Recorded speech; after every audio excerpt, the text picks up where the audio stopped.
Hi guys, welcome back to हरिथ्वी बहाल and mama rocks. और मैं हूं आपकी होस्ट और दोस्त मीनाक्षी। दोस्तों, आज हम घूमने वाले हैं हिमाचल प्रदेश का म्यूज़ियम जो मनाली में है। और इस म्यूज़ियम की सबसे खासियत ये है कि इस म्यूज़ियम में हिमाचल प्रदेश के कल्चर को, संस्कृति को, उनके आर्ट को बहुत नज़दीक से और बखूबी इस दिखाया गया हडिम्बा है। टेम्पल के बाद यहाँ पे एक घटोत्कच टेम्पल है और पहले आता है ये म्यूज़ियम। तो हम लोग जो है म्यूज़ियम वॉच करेंगे। 20 रुपये, 10 रुपये पर बंदा है ना। हम हैं म्यूज़ियम में, ये देखिए। और मैं आपको दिखाती हूँ बहुत पुरानी पुरानी चीज़ें जो होती हैं ना, हमारी संस्कृति की पहचान, वो है यहाँ पे।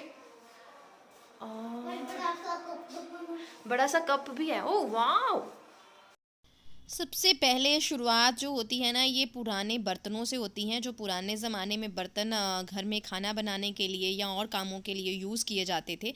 और बहुत सहेज के रखे हैं। और ये पराते थी गाइस, जिसमें आटा गूंदा जाता है ना, लक्कड़ की, पीतल की। और हर चीज़ को डिस्क्राइब किया गया था, यहाँ पे लिखा गया था कौन सी चीज़ क्या है। लकड़ी के बर्तन जिनमें खाना खाते हैं या खाना बनाते हैं। और सबसे अच्छा मुझे ये लगा कि यहाँ पे जो भी चीज़ें थी, जो भी पिक्चर्स थी ना, उनमें हरिथ्वी बहुत इंटरेस्ट दिखा रही थी। और मुझे भी पढ़ पढ़ के बताने में ना बहुत मज़ा आ रहा था। ये देखिए, यहाँ पे ना बताया गया है किस तरह से औरतें जो है वो खाना भी बनाती थी और साथ साथ में बुनाई का, सिलाई का कुछ ना कुछ जो काम करती थी। होता है ना हमारे पुराने कल्चर में, लेडीज़ जो है जब बातें करने में बैठती थी ना, तो सलाइयाँ उनके हाथ में होती थी। तो मनाली की भी ये खासियत थी, वहाँ पे अगर लेडीज़ ने छोटी छोटी शॉप्स भी लगाई गई हैं ना, तो उनके हाथों में सलाइयाँ, क्रोशिया वगैरह थे और कुछ ना कुछ बुन रही थी। और ये लकड़ी के घर हैं जो हिमाचल में, मनाली में, कुल्लू में किस तरह के। और ये पंजाबी च तां इहनूं घराट कहंदे ने, जिथे आटे नूं पीसिया जाता है, दाने पीस के आटा बनाया जाता है। हिमाचल प्रदेश में मुझे पता नहीं हिंदी में इस चीज़ को क्या बुलाते हैं। तो बहुत छोटी छोटी पुरानी पुरानी चीज़ें यहाँ पे रखी थी, जिस तरह से खादी के कपड़े बनते हैं। और जुत्तियाँ, जुत्तियाँ बहुत स्टाइल की थी। ये देखिए, लकड़ी की जुत्ती थी। और उसके बाद पता नहीं किस किस जानवर की ऊन की जुत्तियाँ बना के रखी हुई थी। लिखा हुआ था वहाँ पे सारा, भेड़ की हैं, या किसी ये देखिए लिखा हुआ है, भेड़ की खाल के जूते। जिसके भी जो वो खाल के जूते बनाए गए थे, वहाँ लिखे गए थे। और छोटू सा था ये म्यूज़ियम, था ये नहीं था बहुत बड़ा था। ये देखिए, ये भी जूते ही थे, स्लिपर्स। छोटू सा था, ऐसा नहीं था कि बहुत बड़ा म्यूज़ियम था। लेकिन उसको देखने में बहुत मज़ा आता है, क्योंकि मतलब अलग अलग सी चीज़ें रखी हैं जो आपने कभी देखी नहीं थी। गोट और शीप की खाल की जो है जुतियाँ हैं, यो जहाँ पे बना के रखी हैं। और अगर आप बच्चे के साथ ट्रैवल कर रहे हो ना, बच्चे के साथ मनाली घूम रहे हो, हिमाचल प्रदेश घूम रहे हो, तो प्लीज़ यहाँ पे भी म्यूज़ियम है, चाहे वो किसी भी सिटी का है, किसी भी कल्चर से संबंधित है, बच्चे को ज़रूर दिखाएं। क्योंकि आजकल हम लोगों को ही इतना नहीं पता है, हम लोग ही बहुत पीछे रह गए हैं, तो बच्चों को क्या पता होगा। हमको खुद ही नहीं पता। अगर यहाँ पे ये चिट्स ना लगी होती छोटी छोटी, तो भैया मुझे तो कुछ भी नहीं पता था कहाँ पे क्या है। लेकिन बच्चों के लिए ये अच्छा रह जाता है, बच्चों को बहुत सारी चीज़ों का पता चल जाता है। और जब बच्चे एक्साइटेड होकर ये चीज़ें देखते हैं, आपसे क्वेश्चनिंग करते हैं, तो बहुत अच्छा लगता है। और इससे ना मेरा भी थोड़ा ज़्यादा इंटरेस्ट हो गया था। मैं भी जा जा के पढ़ पढ़ के उसको बता रही थी, क्योंकि मुझे अच्छा लग रहा था। ऋत्विक क्वेश्चनिंग कर रही थी। और नेक्स्ट ये पोर्शन अलग से बनाया गया था, जहाँ पे बर्तन थे जिनमें खाना पकाया जाता है, किस ढंग से खाना पकाया जाता था। मतलब पूरी किचन को एक रिप्रेजेंट किया गया था कि पुरानी किचन्स कैसे थी। चूल्हा, उसके पास बर्तन, उसके पास बैठ के खाना खाने के लिए जगह, ये सारी चीज़ें जो बनाई गई थी। और ये घर थे, और ये कुछ पत्थर थे जिनकी अपनी ही कुछ ना कुछ मान्यता थी, वहाँ पे दिखाए गए थे। आगे ये कुछ ये भी बर्तन ही थे, लेकिन आगे थोड़ा सा जो जाते हैं, तो झांकियाँ दिखाई गई थी, जैसे ये दिखाई गई है। आई थिंक ये हिमाचल प्रदेश मनाली में कोई फेमस भगवान हैं जिनका कुछ झांकी निकलती है, तो उसको दर्शाया गया था। और मॉडल ऑफ सरजी देवता जी, ये यहाँ के देवता जी हैं। उनका जो है पूरा दिखाया गया था, किस तरह से ये उनकी पूरी प्रतिमा थी। किस तरह से उनको सजाया जाता है, किस तरह से उनकी झांकी निकाली जाती है, कौन कौन से म्यूज़िक से रिलेटेड जो हैं चीज़ें थी यहाँ पे, जो झांकियों में बजाए जाते हैं, नगाड़े वगैरह सब कुछ। बहुत ही प्यारी चीज़ें हैं, बहुत मतलब एकदम अमेजिंग। और लेडीज़ की सबसे अमेजिंग, लेडीज़ की और ये कुछ झांकी निकलती है जिसमें लोग जो है अपने मुंह पे मास्क लगाते हैं।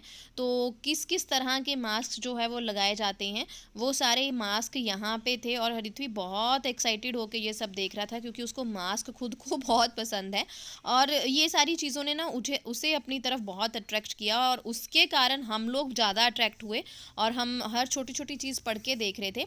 और ये सारे मास्क थे और वहाँ पे ये कुछ हिमाचल प्रदेश वाले उन लोगों को ज़्यादा पता होगा इस चीज़ के बारे में, संस्कृति के बारे में।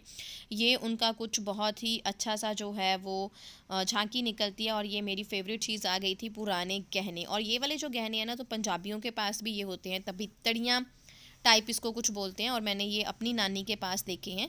मेरी नानी ये काफ़ी पहना करती थी। और जब ज्वेलरी का सेक्शन आया ना, तो हरिथ्वी मुझे खींच खींच के लेके जा रहा था। उसको लगा कि मम्मा शायद यहाँ ज्वेलरी के पास ही ना रह जाए। और यहाँ पे जो है वो म्यूज़ियम ख़त्म हो गया, ये लास्ट ही था। अब छोटू सा म्यूज़ियम था, अगर आप चाहो तो आप बस 2 मिनट में घूम के बाहर निकल सकते हो, लेकिन अगर आप चाहो तो 1 घंटा अच्छे से पढ़ सकते हो। ये पिलर्स हैं, कार्व्ड पिलर्स, किसी टेम्पल में लगाए जाते हैं। और ये देखिए बहुत छोटी छोटी प्यारी प्यारी पुरानी पुरानी चीज़ें हैं जिनको बहुत संभाल के रखा गया है। और यहाँ पे हर चीज़ के चिट्स लगाई गई हैं ताकि आपको उसके बारे में अच्छी तरह से जो पता चल सके। हमारे पंजाब में भी इस तरह के म्यूज़ियम हैं छोटे-छोटे। हमारे अपने गांव जनोड़ी के पास ढोलवहाँ में भी म्यूज़ियम था, लेकिन अब उनके हालात कुछ इस तरह से नहीं रहे। तो इस म्यूज़ियम को देख के मुझे थोड़ा-सा फ़ील हो रहा था कि काश हमारे पंजाब में भी इस तरह से म्यूज़ियम होते, बच्चों को हम दिखा पाते। लेकिन अब तो जो जैसे अमृतसर में बना हुआ है साडा पिंड, ऐसी चीज़ों में हमारे कल्चर को भी सँभालने की जो है वो कोशिश की गई है। उसके बाद साथ में ही ये छोटा-सा मंदिर था घटोत्कच का, भीम के बेटे का। आपको इनका इतिहास पता होगा, हडिम्बा का बेटा था घटोत्कच। तो हडिम्बा देवी का टेम्पल आपने लास्ट व्लॉग में देखा, हडिम्बा माता का, और उन्हीं के बेटे थे ये घटोत्कच जो भीम की संतान थे। यहीं पे भीम को जो है हिडिम्बा देवी के साथ उनकी मुलाकात हुई थी, इस तरह से माना जाता है। मुझे हिस्ट्री पढ़े हुए काफ़ी टाइम हो गया, तो मुझे इतना अच्छे से याद नहीं है, लेकिन इतना मुझे याद है कि घटोत्कच, हिडिम्बा देवी एंड जो भीम थे उनका क्या आपस में रिलेशन है, ये सारी चीज़ें मुझे पता है। क्योंकि पंजाबी जो होते हैं ना, उनको ज़्यादा नहीं पता होता, नॉलेज इतनी नहीं होती, लेकिन एज अ टीचर आप बोल सकते हो, बच्चों को बताना पड़ता था, तो मुझे छोटी छोटी चीज़ों के बारे में पता है। तो मैंने भी जहाँ पे जो है वो माथा टेका। और इस मंदिर की मान्यता ये भी थी कि जो भी मांगा जाए यहाँ से मिलता है। वो तो यार कहीं पे भी आप अच्छे से जो दिल से मांगो तो वो भगवान आपको देते हैं। और उसके बाद हम निकल पड़े थे बहुत ही अच्छे सैर सपाटे पे, जो आने वाले व्लॉग में गाइज आपको देखने को मिलेगा। तब तक के लिए thank you very much guys for watching Harithvi Behl and mamma rocks. Please subscribe and share our channel. Thank you.